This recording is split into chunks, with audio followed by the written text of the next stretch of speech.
Dalam nama Bapa dan Putra dan Roh Kudus. Amin.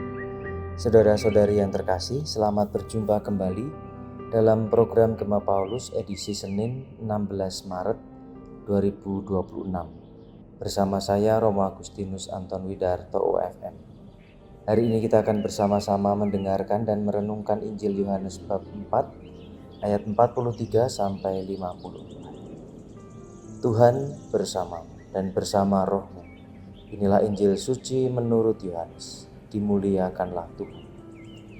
Sekali peristiwa Yesus berangkat dari Samaria dan pergi ke Galilea, sebab ia sendiri telah bersaksi bahwa seorang nabi tidak dihormati di negerinya sendiri. Setelah Yesus tiba di Galilea, orang-orang Galilea pun menyambut dia, karena mereka telah melihat segala sesuatu yang dikerjakan Yesus di Yerusalem pada pesta itu. Sebab mereka sendiri pun turut ke pesta itu.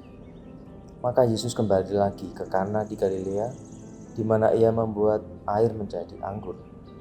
Dan di Kapernaum ada seorang pegawai istana yang anaknya sedang sakit.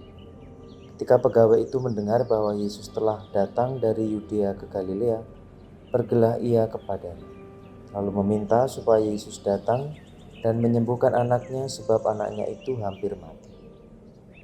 Maka kata Yesus kepadanya, "Jika kamu tidak melihat tanda dan mukjizat, kamu tidak percaya." Pegawai istana itu berkata kepadanya, "Tuhan, datanglah sebelum anakku mati." Kata Yesus kepadanya, "Pergilah, anakmu hidup."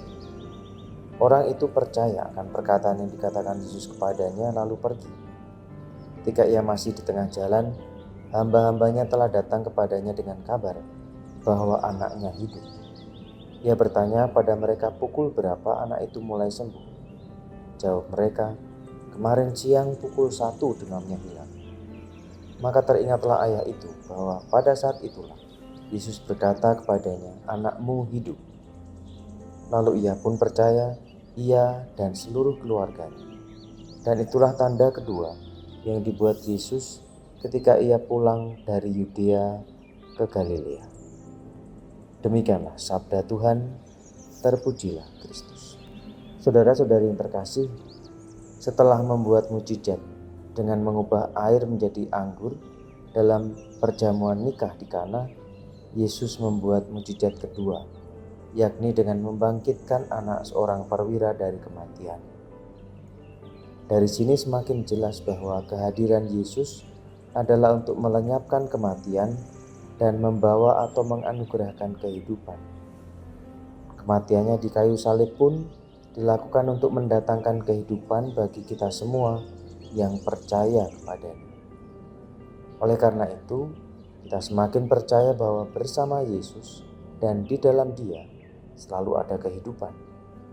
Bukan hanya hidup kekal yang kelak akan kita terima sebagai buah penebusannya, tetapi saat ini pun kalau kita percaya padanya dan selalu bersamanya, maka kita akan selalu mendapatkan energi hidup darinya, sehingga ada gairah, semangat, dan harapan kendati berbagai macam tantangan dan kesulitan selalu kita hadapi.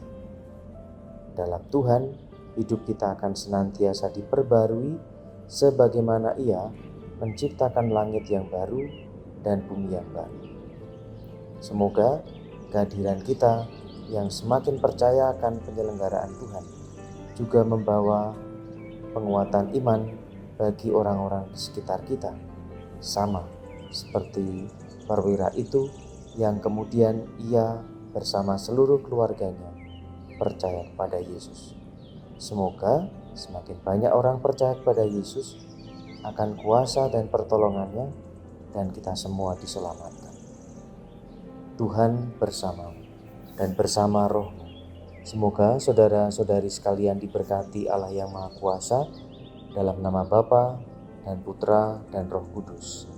Amin.